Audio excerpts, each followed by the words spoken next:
Perché siamo qui? Guardate,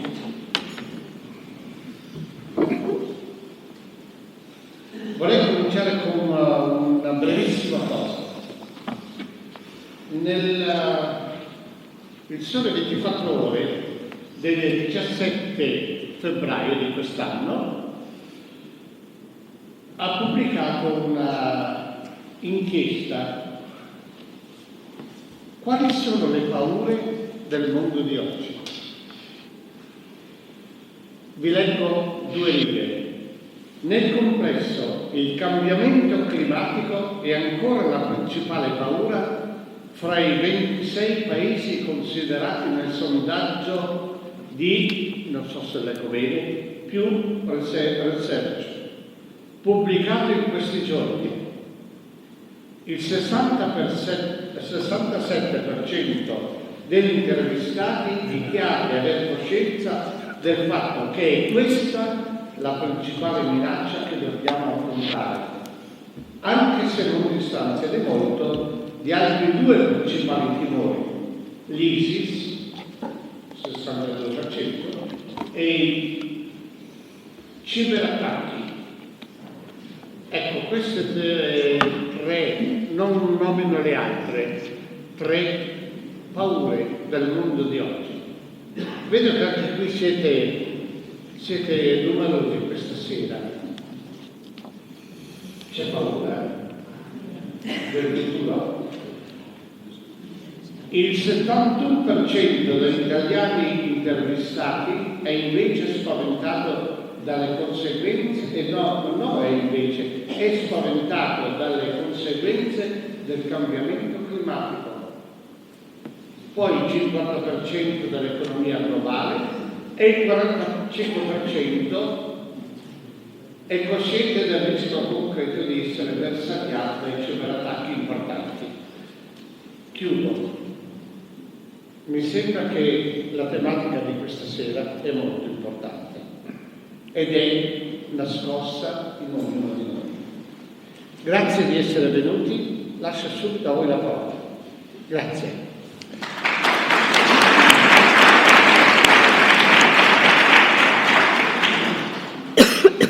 Comincio io? Sì.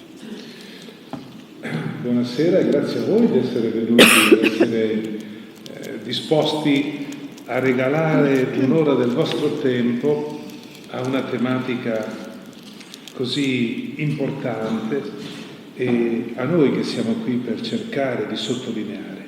Non le paure ci sono, ma la mia domanda è: ma l'amore c'è?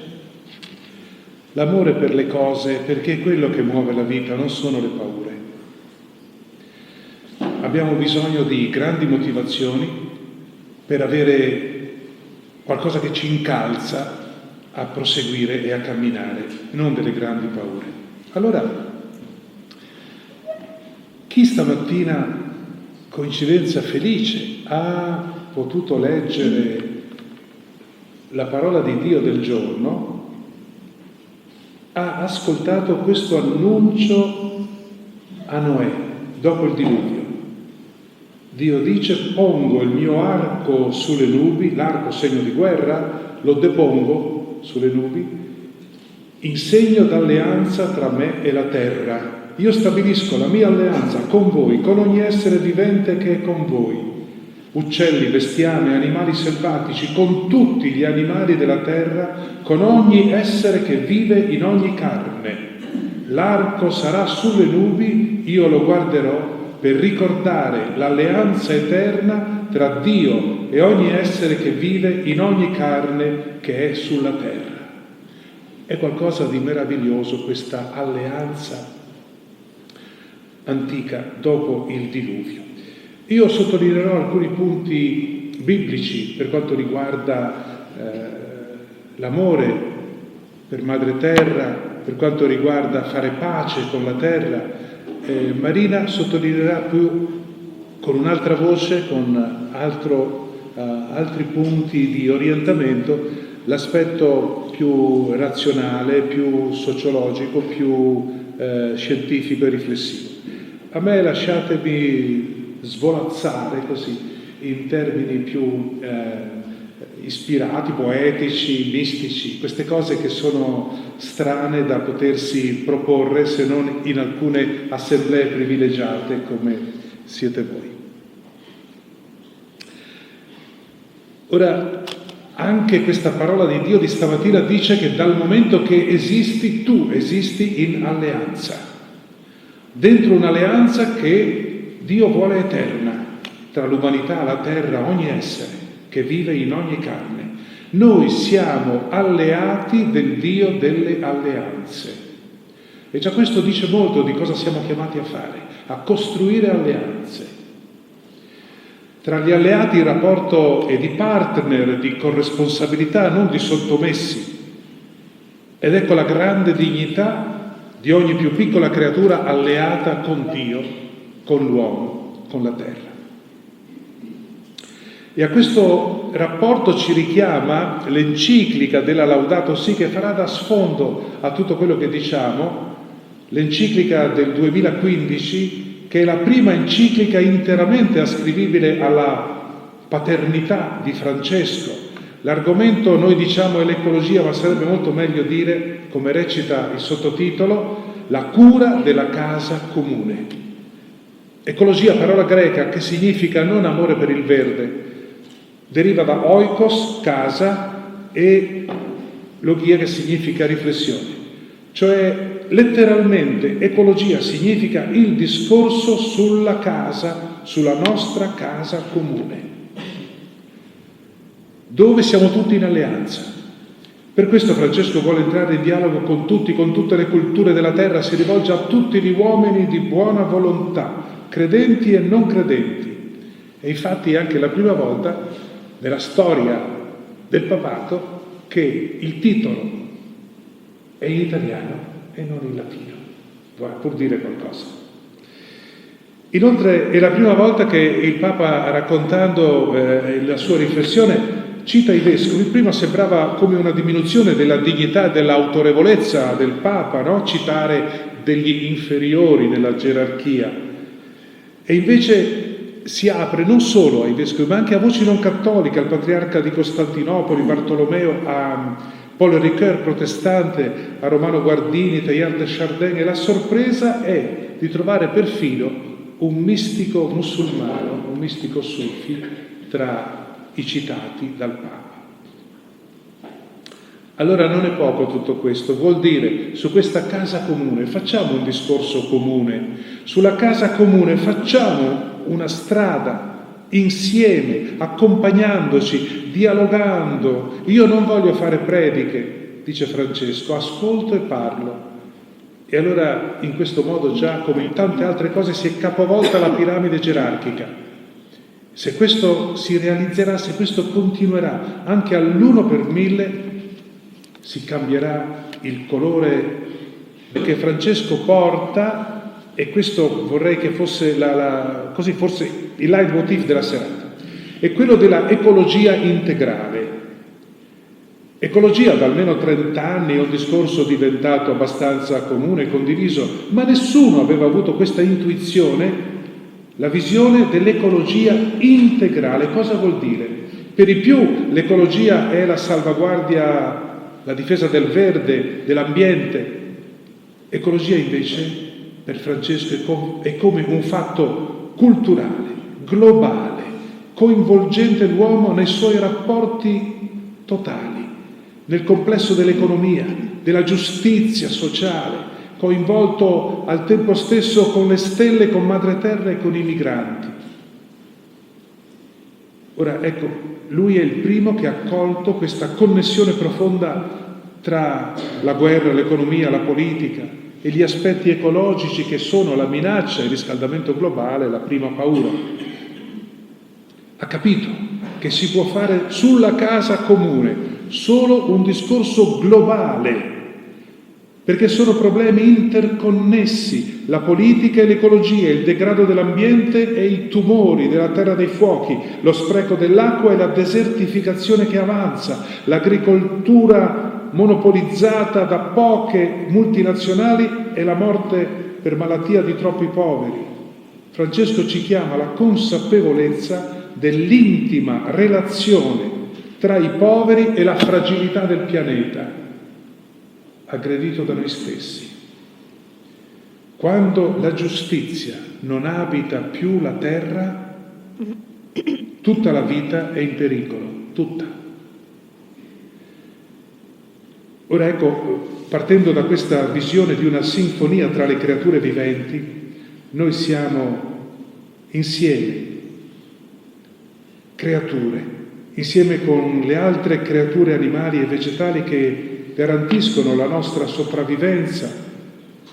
E quindi questo domanda la nostra attenzione e gratitudine anche verso gli animali e le foreste, il filo d'erba e le onde del lago.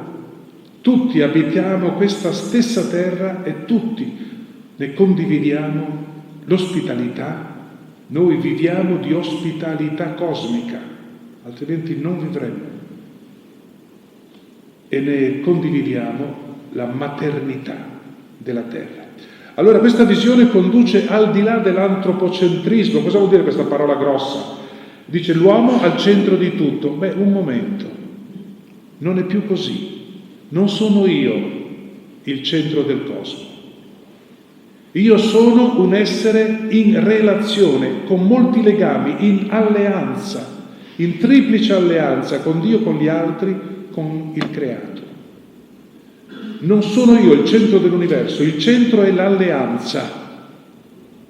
E allora io vivo di relazioni, vivo del carbonio delle stelle che ci sono in me. Ogni atomo di carbonio che c'è nel mio cervello ha un pedigree che risale a 9 miliardi di anni fa, alla fornace termonucleare delle stelle che hanno trasformato l'idrogeno in carbonio. E vivo dell'ossigeno che 30 metri quadri d'erba producono ogni giorno per me, perché io possa respirare.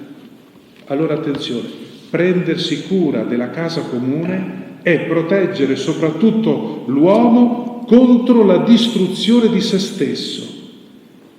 Noi non tessiamo la trama della vita, il tessuto della vita. In essa noi uomini e donne siamo soltanto un filo, ma qualsiasi cosa l'uomo fa alla trama, al tessuto, l'uomo la fa a se stesso. Questa è la grande visione della ecologia integrale suggerita appunto da Papa Francesco.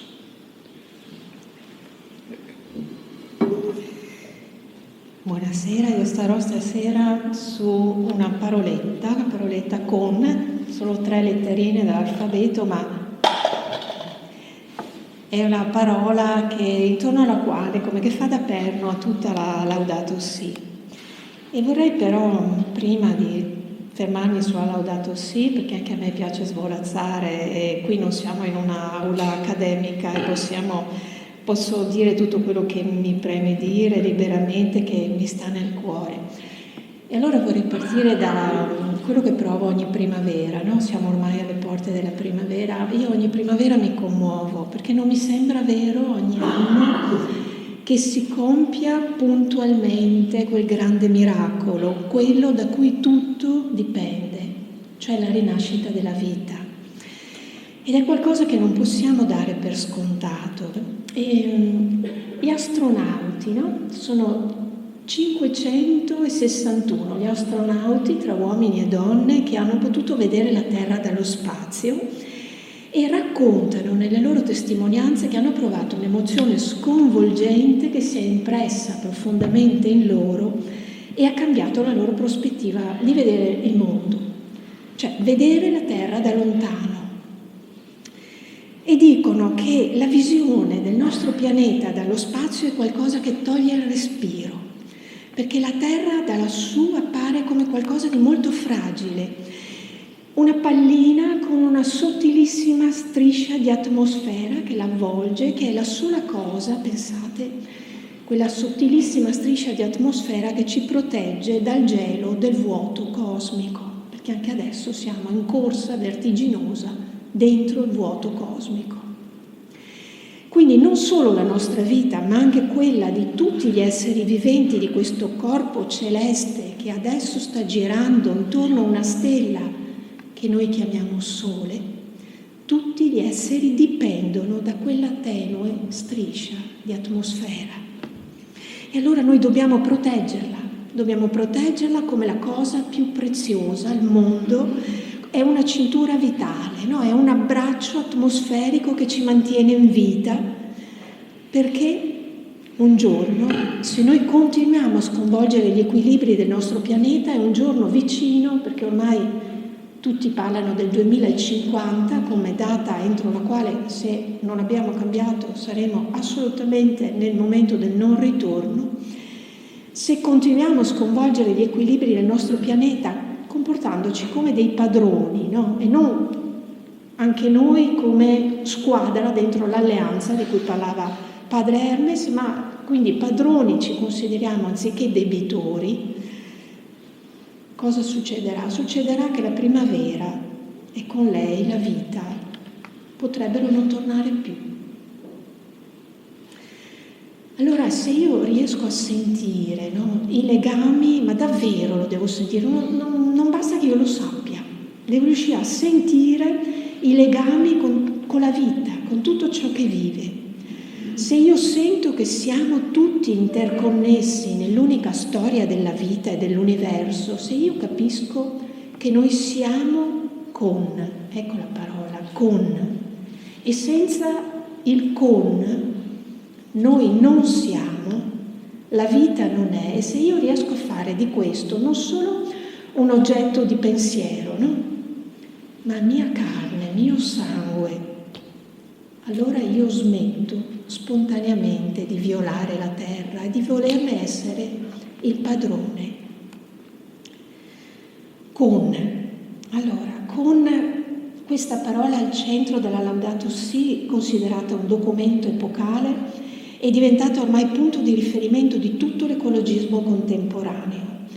Papa Francesco insiste proprio su questo, che noi siamo interconnessi, interdipendenti gli uni con gli altri, dalle forme di vita più piccole, minuscole, microscopiche, alle stelle.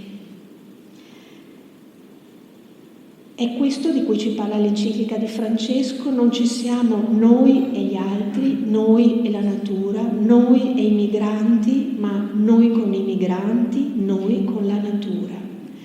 Non possiamo pensarci separati, perché non lo siamo, è un dato di fatto, oggettivo, razionale, scientifico, perché tutto nel mondo è in relazione con tutto. E io vi invito a soffermarvi su questo pensiero e anche a fare un po' di ecologia anche del linguaggio, nel senso che delle volte si dice che la Laudato Si è l'enciclica sull'ambiente, qualcuno la chiama l'enciclica green, ma si tende a fare di questo ambiente, di questa natura, un tema fra gli altri. E la parola ambiente è fuorviante, perché ambiente che cosa significa? No, questo è un ambiente, indica lo spazio in cui siamo, lo spazio che ci sta intorno, e lo pensiamo come qualcosa di esterno. Io sono in questo ambiente, siamo in questo ambiente, ma non è che faccia parte di me questo luogo, no? E deriva da una parola latina, ambiens, che è un participio presente del verbo ambire, che significa appunto andare attorno, circondare. Meglio che usiamo un'altra parola, usiamo natura oppure creato. Natura è una parola che ha una bellissima etimologia ed è l'insieme di tutte le cose, degli esseri esistenti nell'universo. Deriva da una parola latina che significa nascita e letteralmente ciò che sta per nascere, quindi tutto ciò che sta per nascere, che è in vita. E quindi è la totalità di tutte le cose che esistono, che nascono, che vivono e che muoiono. E in questo significato natura è tutto il mondo della vita sulla Terra. Gli scienziati la chiamano comunità biotica e noi facciamo parte di questa comunità biotica con le altre creature viventi, perché noi siamo natura. Noi siamo natura, noi siamo terra. La prima pagina della Laudato Si porta proprio questa frase: noi siamo terra, paragrafo 2. Dice Francesco: dimentichiamo che noi stessi siamo terra. Il nostro stesso corpo è costituito dagli elementi del pianeta. La sua aria è quella che mi dà il respiro e la sua acqua ci vivifica e ci ristora. Allora abbiamo sentito che non possiamo pensarci separati neppure da un filo d'erba che cresce qui fuori, perché quel filo d'erba è un'officina che sta a un laboratorio chimico che sta elaborando l'ossigeno che mi fa vivere. Quei 30 metri quadrati di prato che producono l'ossigeno necessario per la vita di una persona ogni giorno. Appunto siamo debitori, non padroni. Tantomeno potrò pensarmi separato dall'acqua, quindi permettermi di inquinarla, perché siamo fatti per 3/4 di acqua, il nostro corpo è fatto d'acqua principalmente. Senza acqua noi non esistiamo. E certo non posso pensarmi separato dall'aria che entra e esce di continuo da me, e se smette di entrare anche per solo qualche minuto muoio. E così potremo continuare a lungo, no? Potremo aggiungere i minerali che compongono le nostre ossa. Pensate che percorso lunghissimo hanno fatto quei minerali, che erano pietre, che risalgono a delle età geologiche lontanissime, che poi l'acqua scorrendo ha disciolto e ha portato dentro di me.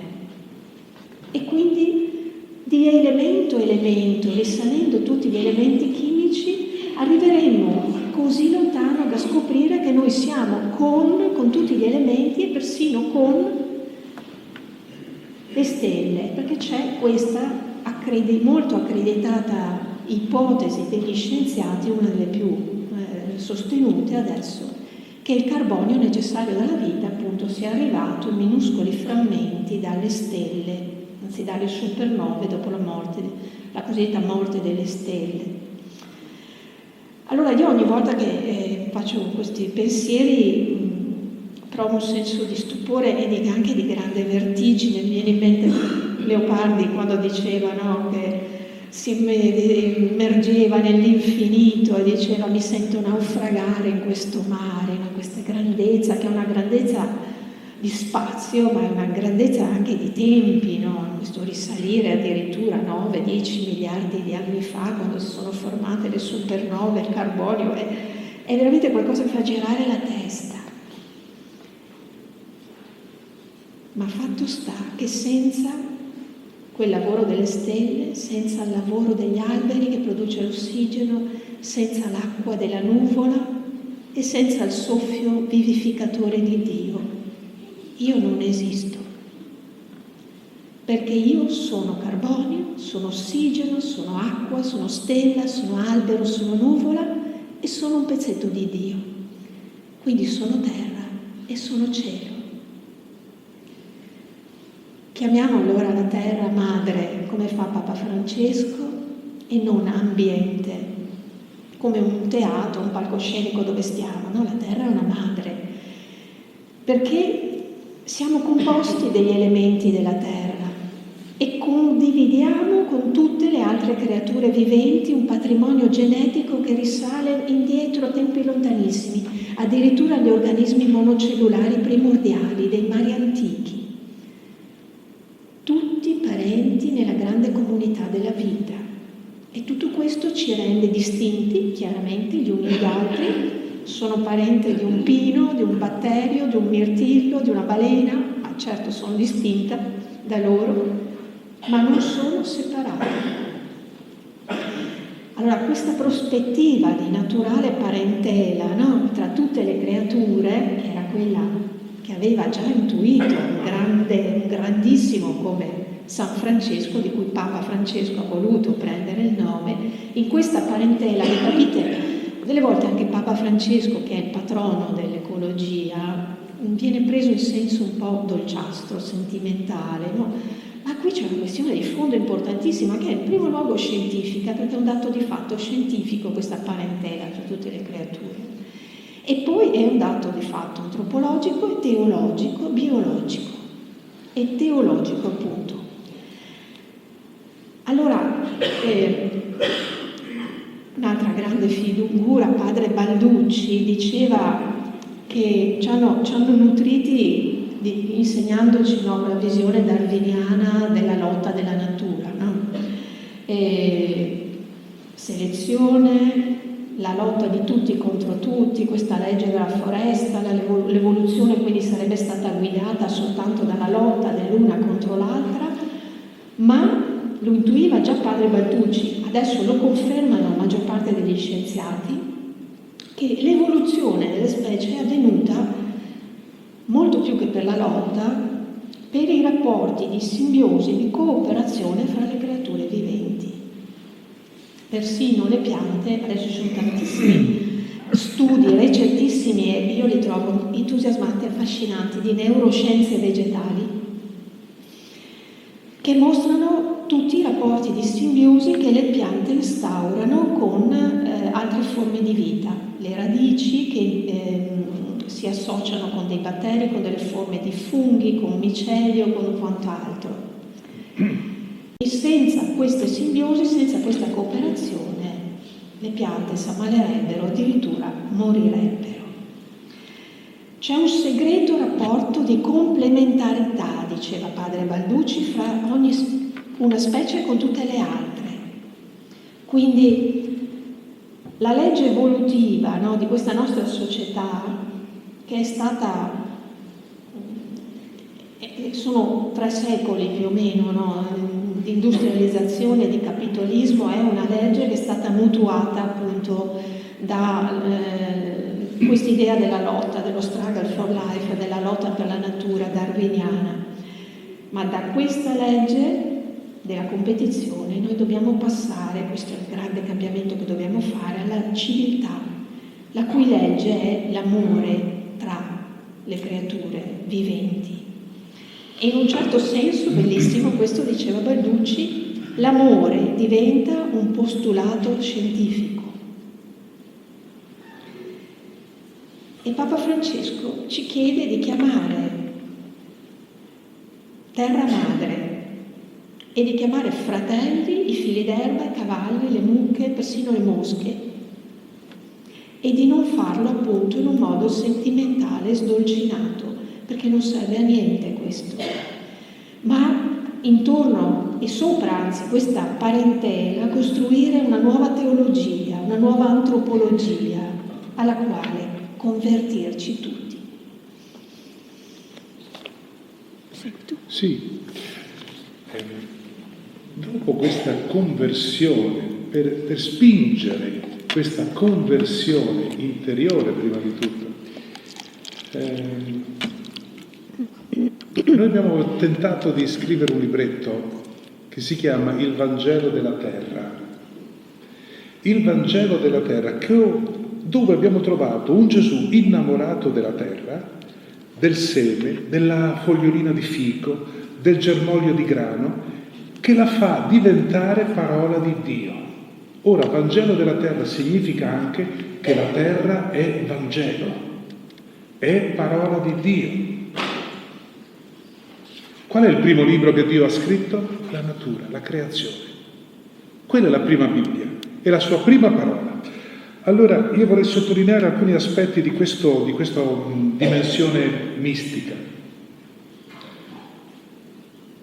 Sentite al numero 9 cosa dice la Laudato Si. Il divino e l'umano si incontrano, il divino e l'umano, nel più piccolo dettaglio della veste senza cuciture della creazione di Dio e persino nell'ultimo granello di polvere del nostro pianeta. Ma per non avere il linguaggio né solo dello scienziato, né solo del dominatore o del consumatore, dobbiamo accostarci alla natura con una apertura allo stupore e alla meraviglia, parlare il linguaggio della bellezza e della fraternità, come San Francesco, che definisce le creature un'unica famiglia, fratelli e sorelle minori, e la terra come una madre, con questo linguaggio carico di affetto. Dobbiamo tornare ad innamorarci della realtà. Amore, diceva Marina, come postulato scientifico. Non si può amare però un bosco o un prato se lo si vede solo come una fabbrica di legname o come una cosa da possedere o da sfruttare o da cementificare. C'è solo un modo per conoscere la foresta e il prato: inginocchiarsi e guardarla da vicino. E se noi vedessimo la terra, l'umanità, la nostra casa, mio marito, mia moglie, mio fratello, il mio genitore, il mio figlio, inginocchiandomi e guardando da vicino,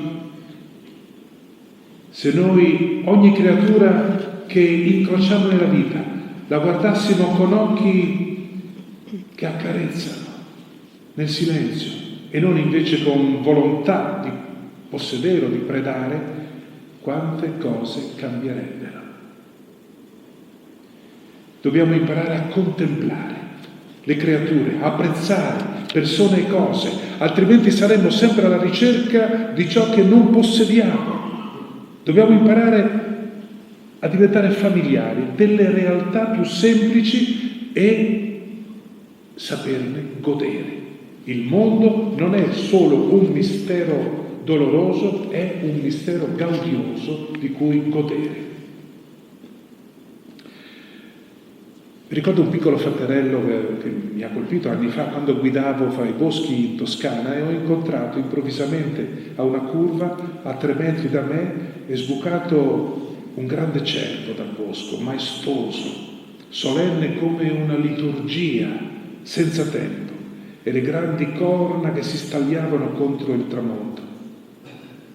Sono rimasto immobile, anche lui immobile, al centro della strada, trattengo il respiro. C'è stato come un incrocio di sguardi e sento che l'occhio infinito di Dio mi sta guardando attraverso questa meravigliosa creatura. Vorrei trattenerlo con gli occhi mentre si avvia lentamente per rientrare nel bosco della sera. E ricordo di aver fatto fatica a ripartire da quel luogo, speravo tornasse fuori. Bene, in quel momento io ho contemplato una parola di Dio. Ho ascoltato una nota profonda del canto dell'universo. Che cosa mi è rimasto? Mi è rimasto questo stupore davanti a una creatura che ho sentito come messaggio di Dio, come una Bibbia scritta prima della Bibbia scritta. Tu, cervo, hai qualcosa da dirmi. Io e te siamo in relazione, in comunione profonda. Dice la Laudato Si. Ogni creatura riflette qualcosa di Dio e ha un messaggio per noi. E Cristo ha assunto in sé questo mondo materiale e ora risorto, sentite cosa dice, risorto dimora nell'intimo di ogni essere, circondandolo con il suo affetto e penetrandolo con la sua luce. Laudato Si 221. E i vescovi del Giappone hanno affermato qualcosa di molto simile: percepire ogni creatura, come ho fatto io col cervo, che canta l'inno della sua esistenza e vivere con gioia l'amore di Dio. Allora, tutto il nostro universo è nato da un'esplosione di bene. È stato l'amore di Dio che ha generato la vita cosmica e per questo il mondo è la prima pagina della Bibbia. E il creato è la prima Bibbia, è Vangelo, il Vangelo della creazione, il Vangelo della terra. Nel paesaggio più maestoso e nell'umile filo d'erba c'è un progetto d'amore di Dio, da assaporare, da gustare, da ascoltare. Meister Eckhart, il mistico tedesco, afferma: ogni creatura è parola di Dio e quindi un libro su Dio. Dio ha scritto un libro stupendo, le cui lettere sono la moltitudine delle creature presenti nell'universo. Laudato Si 85. Io come prete ho un'esperienza, magari voi andando a messa qualche volta l'avete sentita. C'è a un certo punto in una preghiera eucaristica una sintesi strepitosa, al tempo stesso ecologica e trinitaria. Il prete dice: Padre, che per mezzo di Gesù Cristo e nella potenza dello Spirito Santo fai vivere e santifichi l'universo. Non solo fai vivere l'uomo, ma l'universo. non solo metti vita e respiro, ma semini santità nell'uomo, ma anche in tutte le creature, fino al granello di polvere. L'acqua è santa, ma non perché è benedetta dal prete, è santa, perché è santificata da Dio. Dio santifica la terra, le stelle, le galassie, il più piccolo insetto. Le creature non sono sante perché vengono asperse con l'acqua benedetta, ma sono degne di ricevere l'acqua benedetta perché sono sante fin dall'origine e santificate continuamente. Ecco, vedete, quando io sento queste cose, capisco che il mio atteggiamento ha bisogno di conversione. Allora, ancora la Laudato Si, essere attenti alla bellezza delle creature e amarla ci aiuta a uscire dal materialismo e dalla ricerca del proprio interesse. Quando invece non si impara a fermarsi, ad ammirare, a apprezzare il bello, inginocchiandosi anche davanti a un prato, altrimenti non vedi il fiorellino, la goccia di rugiada, il piccolo insetto, il germoglio. Quando non si impara ad apprezzare il bello, non è strano che ogni cosa si trasformi in oggetto di cui puoi abusare senza scrupoli. Laudato Si 215. Ecco, allora, questa è la mia suggestione per vedere, immaginare, pensare in modo mistico anche a questo Dio che per mezzo dello Spirito Santo e per opera di Gesù Cristo fa vivere e santifica l'universo. Ecco, e io ti cedo la parola. Grazie.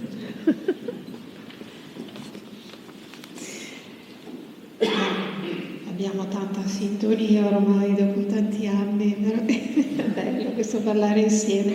Allora, una parola che inizia con, no? Io ottengo con come il mio filo rosso oggi, e che è una parola che già il Padre Hermes ha citato, è importante nel Laudato Si, ed è conversione, che ha questo con come prefisso, no? Conversione è una parola che abbiamo un po' usato molto in senso riduttivo, no? Ma è una parola di movimento che letteralmente significa cambiare direzione, come quando diciamo conversione a U per la strada, e suggerisce l'idea che uno che sta morendo, sta camminando per una strada, decide di tornare sui propri passi e incamminarsi da un'altra parte. Però non è quella, non so, quando tu tiri una pallina da biliardo, no? e tocca la sponda, cambia direzione, però dopo un po' perde forza e si ferma. Ecco, e perde energia, no? La conversione è qualcosa di molto diverso, perché è un cambiare direzione, però con versione. Giri, ma non perdi pezzi, non perdi energia, ma trasformi tutto quello che tu eri in qualcosa di nuovo e migliore. Chi ha vissuto delle forti conversioni a una certa età, magari come è successo a me, sa bene di che cosa parlo, no? Dio ti lavora e ricostruisce con tutto il materiale di cui eri fatto prima qualcosa che è nuovo. Quindi si cambia il corso della propria vita, si orientano di nuovo i propri comportamenti secondo dei criteri nuovi. Allora Papa Francesco ci chiede una conversione ecologica, che è un'espressione che aveva già usato Papa Giovanni Paolo II e che prima ancora era stata la parola di un grande laico come Alex Langer. Ed è qualcosa, come su tutte le conversioni, la conversione ecologica di profondo, no, e di complesso, perché non è soltanto io mi converto ecologicamente, allora pianto qualche albero in più, proteggo qualche specie animale, inquino un pochino meno, sì, sono tutte cose importanti, ma molto di più è proprio acquisire una visione del mondo nuova, un modo diverso di percepire il mondo. Allora puoi riorientare tutta la tua vita secondo dei nuovi criteri, no? Altrimenti resta qualcosa di esterno, di appiccicato. E questo richiede un impegno educativo e culturale lungo ma profondo, quindi tutti quelli di noi che hanno responsabilità in campo educativo, in tutti gli ambiti piccoli e grandi, è importante che portino il loro contributo, un'adesione personale, e poi divento diffusore di questa nuova visione. Questa visione di amare la terra e di non vedere il mondo in maniera separata, dualistica ma olistica, altro aggettivo che Papa Francesco usa più volte, perché sappiamo che noi stiamo uccidendo la vita sul nostro pianeta, lo facciamo in maniera sistematica. E diciamo noi perché è il nostro stile di vita, quello dei cosiddetti paesi sviluppati, che negli ultimi decenni anche si è esteso, si sta estendendo anche in altre zone del pianeta, che ha prodotto questo. Quindi acquisire consapevolezza, la prima cosa, della conversione e poi cambiare stile di vita. E Vito Mancuso, teologo molto noto, dice, parlando proprio di Balducci che citavo prima e di San Francesco, dice, riprendendo da questa traccia francescana, iniziare un nuovo stile di vita cambiando però prima modo di pensare, perché dice noi non usciremo dalla crisi terribile in cui siamo finché non si risanerà alla radice l'idea che ha prodotto questa crisi, cioè l'estraneità tra l'uomo e la natura, il dualismo uomo-mondo. In quell'ottica, dicevamo prima, che mi porta a considerare il mondo come un mero ambiente esteriore di cui posso fare quello che voglio perché sei esteriore a me, e invece in realtà non è esteriore a me, è una parte essenziale del nostro essere che sopravvive soltanto nell'armonia tra natura e uomo. Quindi prima di tutto è necessaria una purificazione del nostro pensiero, una ecologia della mente. Allora questa idea del prossimo, Gesù ci ha insegnato come comportarci davanti alle sofferenze del prossimo, indicandoci quel buon samaritano che prima, in primo luogo, simboleggiava lui stesso.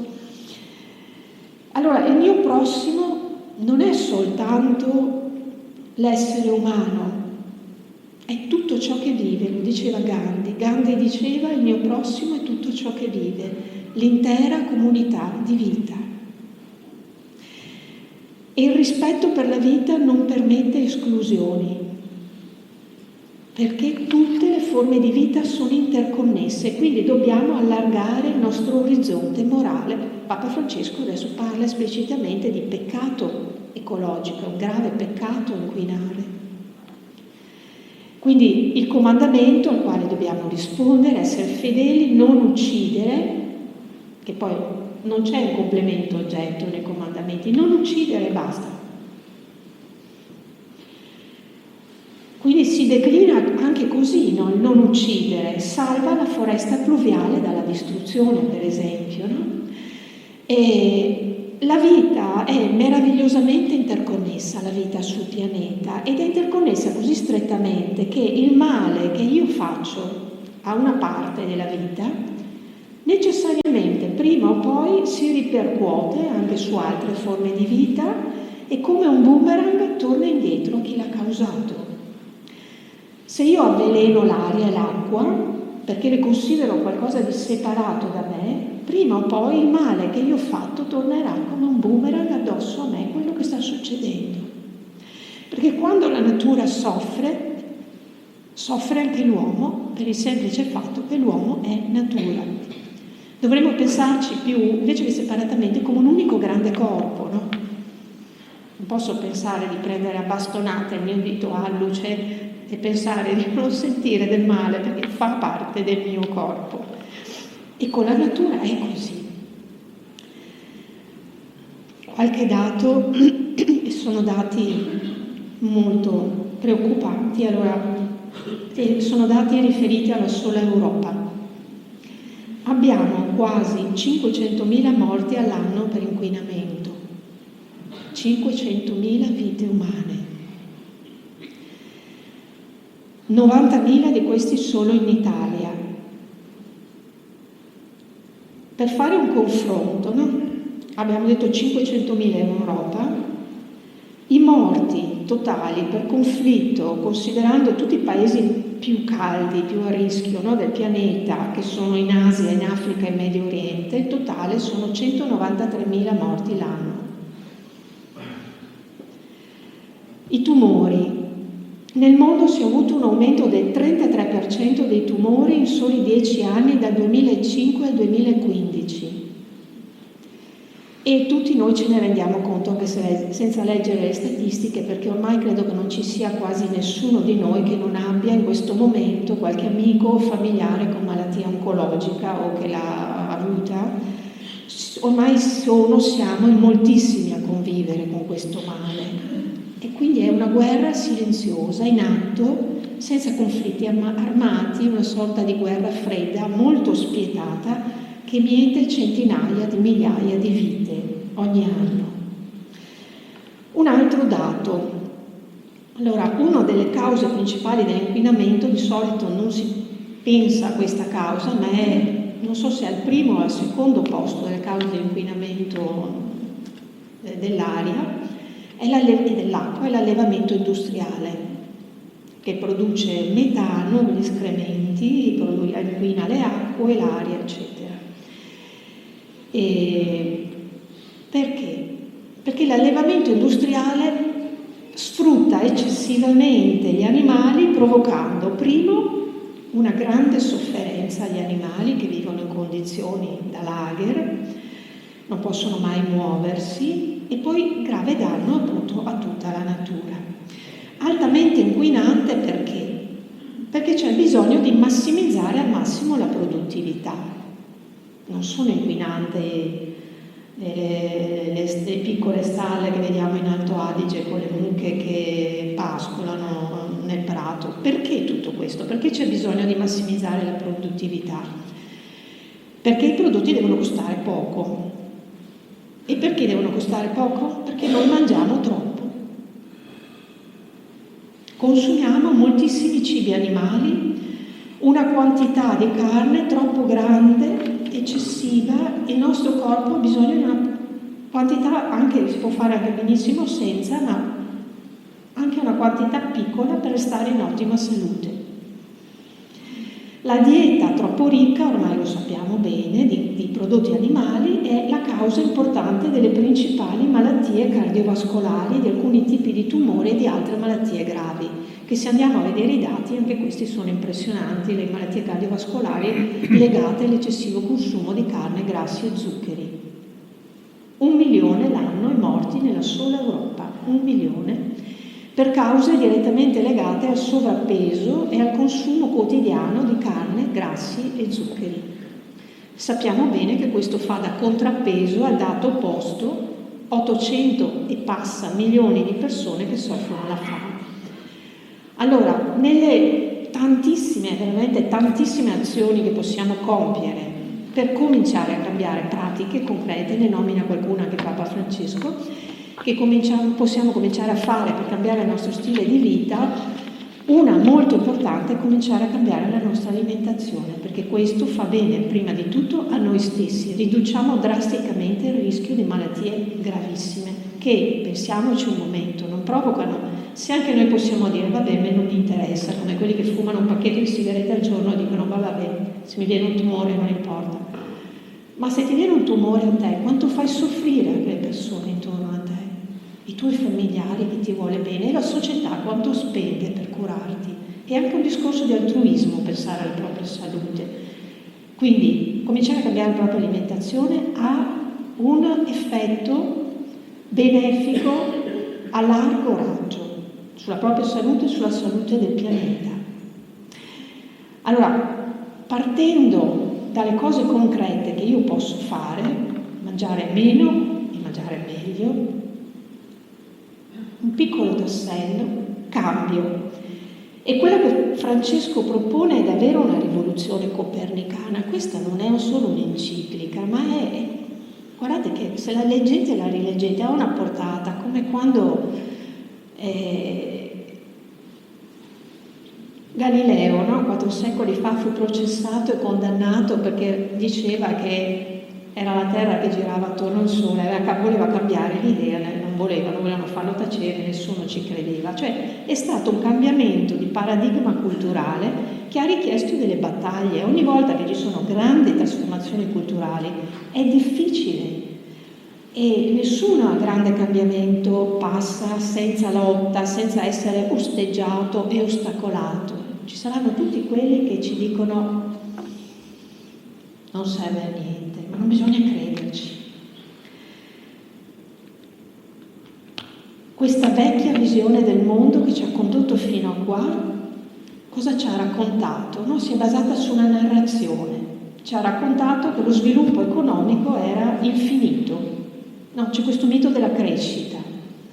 Il PIL deve crescere, la quantità di merci circolanti deve crescere. E quindi continua crescita anche di sfruttamento delle risorse naturali, perché se circolano più merci ci sono più risorse naturali che vengono esaurite, con l'idea di fondo che fossero illimitate. Ormai sappiamo che invece la Terra, essendo uno spazio limitato, ha risorse limitate. Cosa ha prodotto questa narrazione nel mondo? Un consumismo intensivo che produce molti scarti. E tra gli scarti, Papa Francesco lo dice molto spesso, ci sono anche masse di esseri umani. E non solo tonnellate di rifiuti nelle discariche. Ecco perché dobbiamo ridurre. Cominciamo con ridurre l'alimentazione, cercare la qualità, e vedrete che ne guadagna anche il gusto, ma ridurre un po' tutto negli stili di vita. Possiamo comprare meno, Papa Francesco dice meno è di più, ed è vero, basta provarci.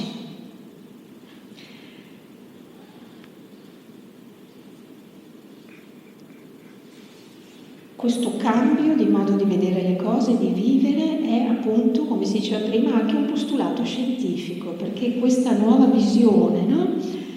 Olistica del pensare tutti insieme, tutta la comunità insieme, è già un cambio di paradigma che è stato proposto dai fisici e anche dalla biologia del nostro tempo. Si è passati da una visione riduzionista a una di complessità, dove contano le relazioni, perché tutto è interconnesso. Ecologia integrale, quindi quella di Papa Francesco. Allora, integrale non vuol dire integralista, no? Ma integrale perché io capisco, come scrive il numero 139 della Laudato Si, che ci vuole un approccio integrale per combattere la povertà, per restituire la dignità agli esclusi e nello stesso tempo per prendersi cura della natura. Perché se io capisco che il modo in cui io mi alimento, il modo in cui io acquisto, attraverso tutta una serie di relazioni molto complesse, finisce per desertificare l'Africa. Ecco, questo è l'integrale, questa visione dell'alto integrale che vede come una rete la maglia che collega tutti i nodi nei quali siamo implicati. Ecco, allora stiamo arrivando alla fine. La sottolineatura che diceva Marina, attenzione alla lucidità nello scegliere, perché ogni acquisto di cibo riveste una importanza cruciale, perché cosa mangiamo orienta che cosa coltiviamo e come lo coltiviamo, di cosa siamo custodi e come lo custodiamo. C'è uno slogan efficace, no? Che dice: ogni volta che apri il portafoglio per comprare qualcosa, tu voti, esprimi un voto, o in favore del piccolo contadino rispettoso della terra, o per una multinazionale senza etica e predatrice. Quindi lucidità nello scegliere. Poi ci potrebbero fare tanti esempi su questo, ma quello che urge secondo noi, le applicazioni concrete ognuno le può trovare, sono moltissime. Quello che urge è cambiare il cuore nei confronti della vita, entrare nel mondo della natura come gli amanti del cantico dei cantici e dire: come sei bella, amica mia, come sei bella. Come le parole originarie, le prime parole del rapporto di Dio con le cose che per 7 volte ripete come meravigliato, che bello, e davanti all'uomo e alla donna: ma sono bellissimi, Una categoria della bellezza è la prima con cui la Bibbia interpreta la realtà. Il bello buono è nel mondo più antico, più vecchio, più originale del peccato originale. Più originale del peccato originale c'è il bene originale che Dio proclama per 7 volte, può diventare anche il nostro paradigma della contemplazione, perché quando, dice ancora Meister Eckhart, quando il tuo occhio incontra il fiore, non è più solo occhio, è occhio-fiore, tutta la parola, è fiore-occhio, cioè cambi quando contempli in questo modo. E anche la nostra felicità, ma in tutto il vivere, la felicità è quando passiamo oltre le separazioni, oltre le divisioni, oltre le fratture, quando andiamo al di là del dualismo verso l'alleanza con tutto ciò che vive. E allora ecco, guardare, inginocchiarsi, prendere cura, preoccuparsi della vita in tutte le sue forme, e questa è la risposta. Il grande teologo Karl Barth dice: ogni pensiero giusto è pensiero di vita, in favore della vita, ed è in questo e per questo che è pensiero di Dio. Sentite, se il tuo pensiero è di vita, è di Dio. Da chiunque sia pensato, in qualsiasi via religiosa, nel campo arato o nella chiesa, se è pensiero di vita, è di Dio. Se non è di vita, è ateo. Si gioca su pensieri di vita, la nostra giustizia davanti a Dio e alla storia. E allora ecco, la nostra fede ci chiama a lasciarci guidare dai colori dell'arcobaleno di Dio. L'arco apparirà sulle nubi e io lo guarderò per ricordare l'alleanza eterna tra me e ogni essere vivente in ogni carne che è sulla terra. Questo è la meraviglia secondo il progetto di Dio, e io concludo il mio pezzettino per dire questo, riprendendo per un attimo la parola ama il prossimo tuo. Guardate che non è un comando, è la terapia del futuro. Mio prossimo non è solo il mio simile uomo-donna o il bastonato della vita, ma tutto ciò che è con me su questo pianeta, perché prossimo, perché vicinissimo a me è l'aria, la luce, l'acqua, le infinite vite del giardino. La mia famiglia, intuiva San Francesco, i miei fratelli e le mie sorelle minori, sono il sole, la luna, terra, acqua, fuoco, vento, i colorati fiori e l'erba. Ecco allora tutto ciò che è con me, sotto il sole, ogni piccolo fratello, il mio prossimo è tutto ciò che vive. Allora ama il prossimo tuo, si estende fino ad abbracciare la terra madre e tutte le sue creature. Un progetto che è chiaro. Allora ecco, il progetto conclusivo per me è questo: un atteggiamento da conquistare verso tutte le creature, estendere amore, allargare l'amore, oltre il rapporto uomo-donna, madre-figlio, fratello-amico, portarlo fino a diventare la forma del vivere, tutti i nostri rapporti, la forma del vivere universale. Questa è la rivoluzione ecologica. Allora non sprecherai, allora non butterai, allora non distruggerai, allora ti prenderai cura. Dove c'è disamore, dove c'è disprezzo per la creazione, c'è amore per l'avidità e per il potere. Lo stesso vale per le persone. Dove c'è disprezzo o disamore per l'uomo, c'è amore per il potere. A noi tocca innamorarci della realtà. E il primo a farlo è stato Dio stesso, quando per 7 volte grida: che bello! Etica biblica questa, davvero la nostra giustizia davanti a Dio dipende dal nostro rapporto con la terra, con le creature tutte. La mia santità dipende dal mio rapporto con il mio giardino, e anche la mia felicità. E santità e felicità sono la stessa cosa. Allora ecco, la terra è parola di Dio, è Vangelo, buona notizia per noi, perché ci fa vivere e ci guarisce. La terra ci guarisce, La terra è piena di parole di Dio. La natura è un libro in cui Dio ci parla e ci trasmette qualcosa della sua bellezza, qualcosa della sua bontà. Allora ecco l'esortazione, cambiamo il cuore verso la vita e cerchiamo di estendere amore a tutto ciò che è prossimo a noi sulla terra. Che ore sono? Facciamo la comunità. Salto l'ultimo pezzo? Salto l'ultimo pezzo? Sì, Casa dei Sentieri. Introduci con la comunità. Sì, vabbè. Ci avete... Sì. Volevamo presentare la comunità, l'associazione. sempre anche un dibattito. Ma prima diciamo due parole sull'associazione, così magari il dibattito si anima anche di più. Benissimo. Sì, dico qualcosa io, poi avanti. Sì. Altre parole che iniziano per con, molto importanti: condivisione, comunità. Allora, comunità.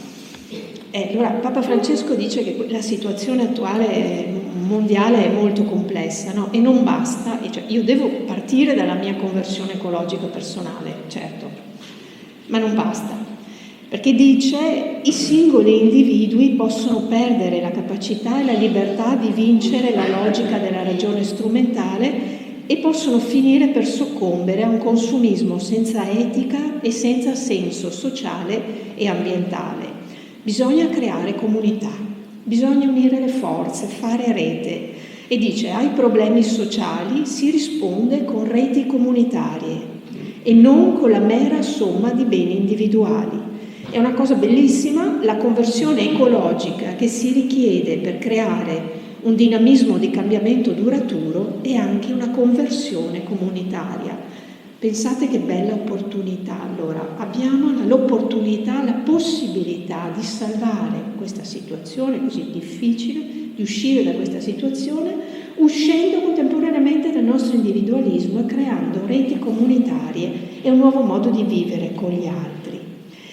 E noi su queste parole, queste ultime che ho letto, che ho citato, ci hanno ispirato nel fondare un'associazione che all'inizio era una cosa molto piccola, tra pochi, piccolo gruppo di amici, adesso è diventato, ci sono almeno un centinaio di persone, ha un anno e mezzo, meno di un anno e mezzo, Padre Hermes e io siamo presidente e vicepresidente, si chiama Casa dei Sentieri e dell'Ecologia Integrale, ha sede nel convento di Santa Maria del Cengio, dove risiede Padre Hermes a Isola Vicentina, molto vicino anche dove abito io. È un'associazione di promozione sociale e anche se è un'associazione ancora bambina, appunto poco più di un anno, ha fatto già tantissime cose, è composta da laici e da frati e ci educhiamo insieme e educhiamo gli altri attraverso un lavoro culturale intenso a imparare questi nuovi stili di vita, no? Perché se si tratta di un cambio di paradigma, di una trasformazione profonda, abbiamo tutti da imparare, no? Siamo tutti apprendisti in questo. Quindi imparare nuovi stili di vita improntati alla sobrietà, all'accoglienza, alla condivisione e anche alla gioia e all'amore per la bellezza. E una parola che Papa Francesco usa nell'enciclica è decrescita. Magari vi invito a interessarvi anche ai movimenti per la decrescita felice, perché danno delle tracce molto interessanti anche su ciò che si può fare concretamente.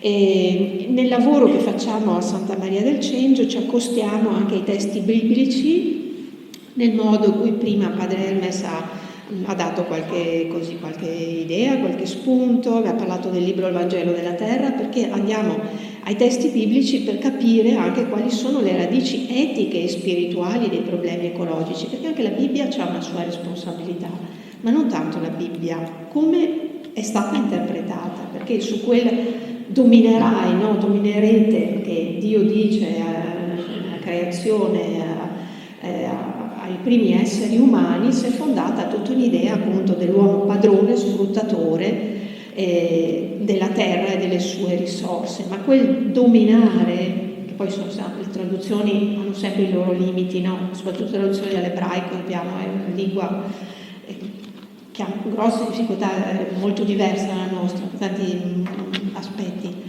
ma quel dominare, pensateci un momento, chi è il Dominus nella Bibbia? Il Signore. È Dio come domina? Sfruttandoci, riducendoci come degli scarti, ci domina amandoci, no? Questo è il dominio di chi ama, perché tutti noi abbiamo poco o tanto dominio su qualcosa o su qualcuno, fosse anche solo scusa, sul cane di casa, ma siamo dominus di qualcosa, qualcuno. Turoldo diceva dominare come domina il sole, che ci dà la luce e la vita. Allora, questo obiettivo di accostarci ai testi biblici, capire, leggerli da un altro punto di vista, poi imparare buone pratiche economiche sui temi dell'agricoltura sostenibile, sulla valorizzazione del territorio, quindi proponiamo incontri, conferenze, laboratori, siamo un incubatore di idee, di forme diverse anche. Vuoi aggiungere qualcosa? Tranquillo. Dillo tu, dai, che sto parlando anche troppo. No. Sì, parlo troppo io. No, le attività sono tante, il trekking, ad esempio, il trekking biblico, c'era il nuovo stile di vita, il camminare, il scoprire. La velocità ha prodotto cecità nel mondo d'oggi. Se invece tu cammini, allora incontri lo sguardo, ti ricordi il colore degli occhi delle persone, altrimenti no. Ecco, allora le iniziative sono... E poi c'è il femminile, che è una delle chiavi, il femminile è una delle chiavi per smontare il clericalismo nella Chiesa, non solo, ma per non tanto favorire o promuovere le donne, ma davvero per favorire e promuovere il Vangelo, favorire e promuovere una cultura e una civiltà nuova. Quindi la valorizzazione del femminile, di cui Marina ovviamente... Sì, perché anche sia dal punto di vista dell'intelligenza e del pensiero delle donne, che soprattutto negli ultimi decenni ha prodotto tantissimo in ambito culturale, teologico, ma anche nel concreto. Pensate a quale ruolo abbiamo noi donne nel cambiamento di stili di vita, no? Parlavamo prima dell'alimentazione e nel mondo la stragrande maggioranza del cibo viene acquistato, trattato, manipolato, cucinato, servito da donne, no? E in moltissimi paesi anche sono le donne prevalentemente che lo producono, il cibo. Quindi non solo sull'alimentazione ma su tanti altri aspetti, anche quello educativo e molti altri, le donne hanno un ruolo fondamentale se diventano dei consapevoli attori, attrici del cambiamento in questo ambito. Se credete, qui c'è il dépliant quel banchetto lì, c'è il dépliant della casa dei sentieri perché devono essere tanti, ecco, sentieri. E adesso però io darei, scusate abbiamo prolungato, però la parola apriamo altri sentieri. Potete anche lasciarci la vostra mail se siete interessati ad essere informati sulle attività che vengono fatte a casa. E quindi c'è una domanda. Ecco lì c'è. Vai. Prima di tutto meraviglioso, bello. Mi è venuto un sogno mentre parlavate. Una settimana. Dormivi? No, una settimana o almeno 3 giorni i giornali che ci parlano di questi argomenti per lavarci un po' il cervello. Ce ne parla troppo poco nelle scuole, nelle catechesi, sempre e anche noi credenti, tutti. Grazie infinite, grazie infinite, grazie infinite.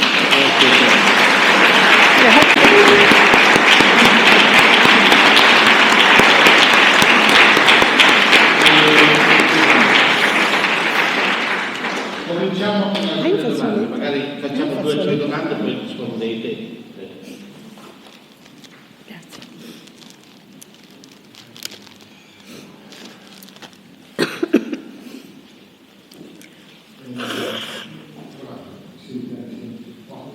Ho trovato molto interessante tutto quello che avete detto, soprattutto quando ha detto la signora a proposito del cibo, della necessità di cambiare certe abitudini alimentari. E io ho penso da 3 anni a questa parte che cosa posso fare io personalmente per migliorare un po' la situazione della vita. Io ho trovato che ci siano 2 elementi fondamentali al cibo, l'acqua e la benzina. A proposito della benzina, io vorrei dire una cosa che mi ha veramente stupito. Un litro di benzina produce 2 kg e 380 grammi di carbonio.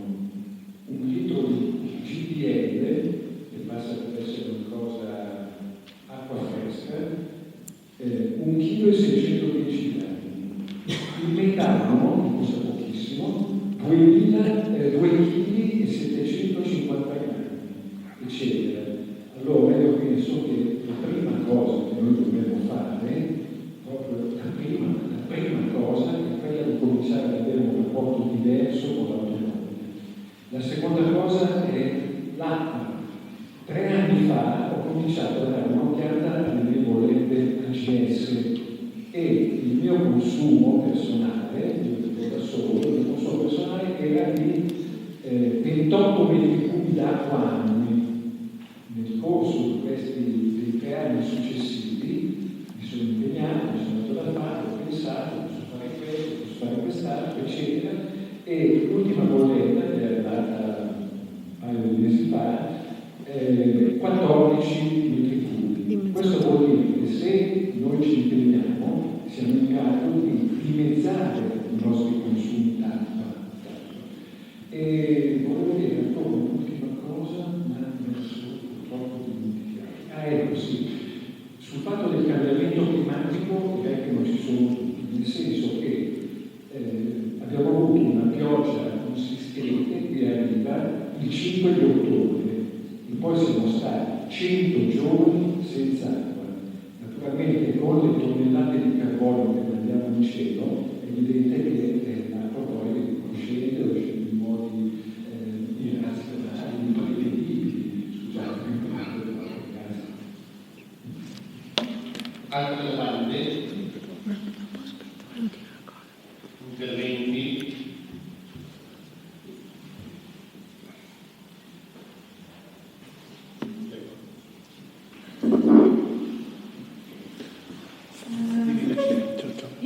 Fogliettini per la mail. Avere un'esposizione sul concetto di bene supremo che è stato prima posto in un altro. Capito? Sì. Bene supremo. Il concetto di bene supremo, no? Che è stato prima. Altre domande?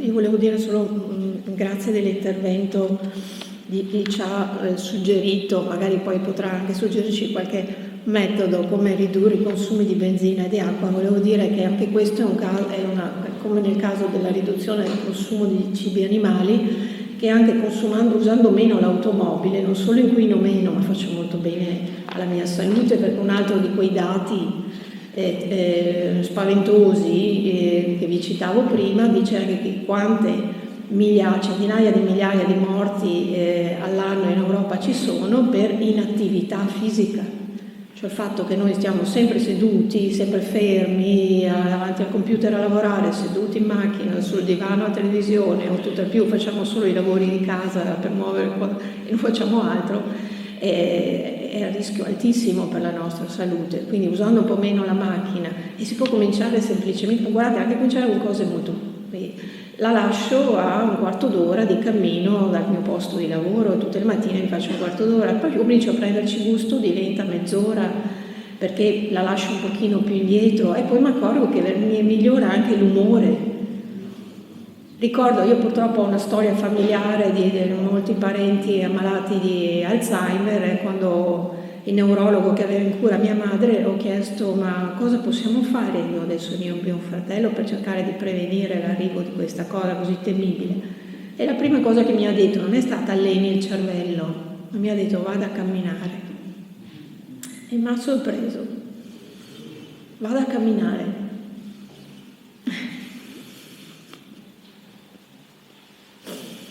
Io volevo dire che una cosa che mi ha colpito stasera, l'avevo già letta, ma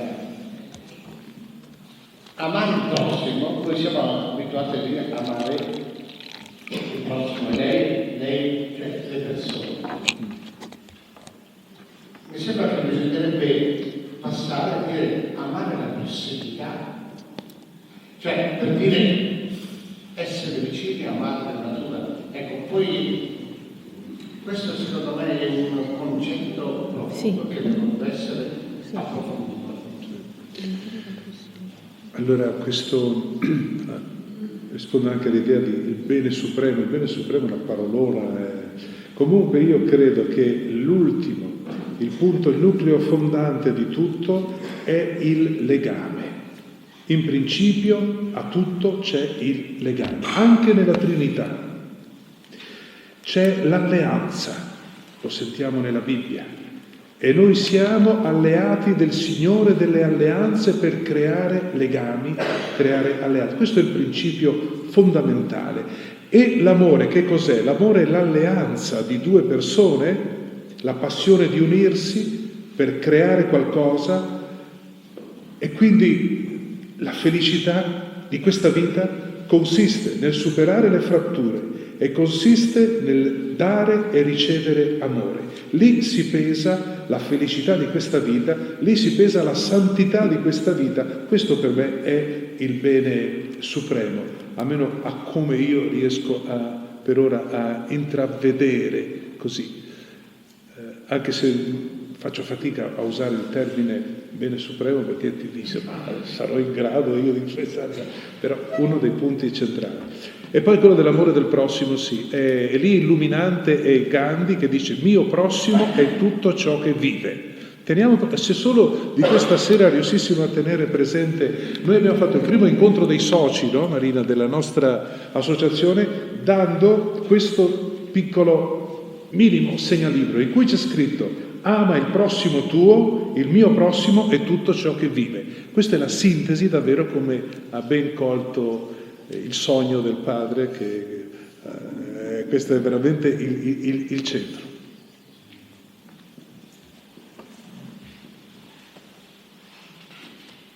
E anche pensare appunto alla terra come casa comune, no? Questo che il Papa Francesco mette nel titolo, perché casa comune, se siamo tutti fratelli e sorelle in questa rete della vita, e se la terra è la nostra casa, che senso ha distruggerla? Chi distruggerebbe la propria casa? Chi dilapiderebbe il proprio patrimonio, piccolo o grande, lasciando i propri figli senza nulla? No, non lo facciamo nelle nostre famiglie. Allora pensiamo alla terra come casa comune e i viventi come famiglia. Come diceva un mistico, padre Giovanni Vannucci del mio ordine, nella pietra, nel cuore della pietra, Dio sogna il suo sogno e di vita la pietra si riveste.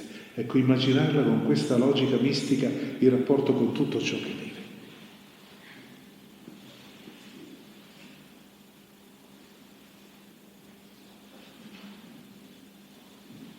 Perché Papa Francesco dice più volte nella Laudato Si che la resurrezione ha irradiato, no? Infuso, potrei dire, usare questo verbo così, della sua luce ogni cosa, ogni essere, ogni creatura, non solo gli umani.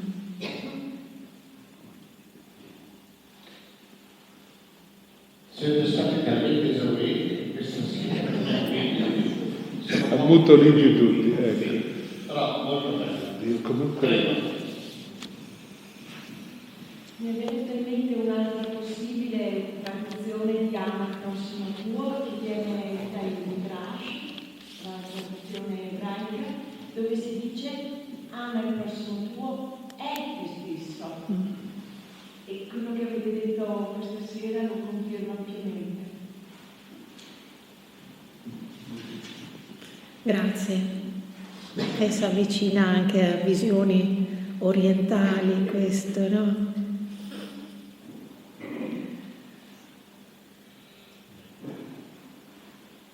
Se non c'è altro, io vorrei, prima di lasciarci, una cosa che mi sembra molto importante.